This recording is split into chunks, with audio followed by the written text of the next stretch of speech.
Hoş geldin sen. Otur. Yok. Sen bu kapıdan girende...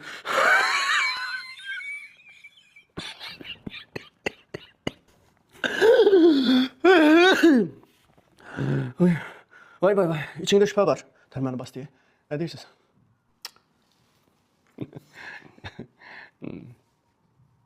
Senden biraz korkuram. Sen ne dedin oldu? Otur da. Yastığı çek otur. Gel burada. Gəliblər. Onlar qurban oldu. Elə ki, dil ağzı bağlansın.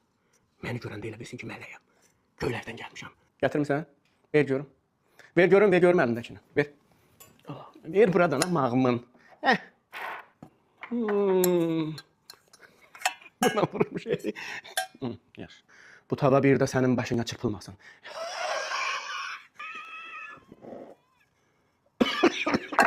Bu təpəndə bir də çırpılmaz ama özündə də bir şey olsun, bir təpərin olsun, bir kişiliyin olsun. Mənim mükafatlarım deyil, mən elə belə adam da öyle. Qutul ver bəri. Mağımın. Bu nə də? Günaydın. Bu yardım sana. Bu ya da evə saat neçədə gəlsə, əli dolu gəlsə, əli boş gəlsə, kəlmə kəsə bilməsin qarşısında.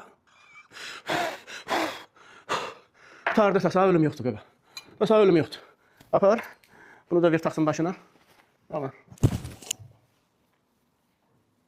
İstəyirsən elə eləyim ki, neynəsən?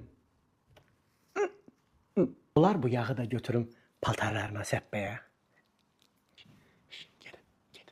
Gelin sonra gələrsin.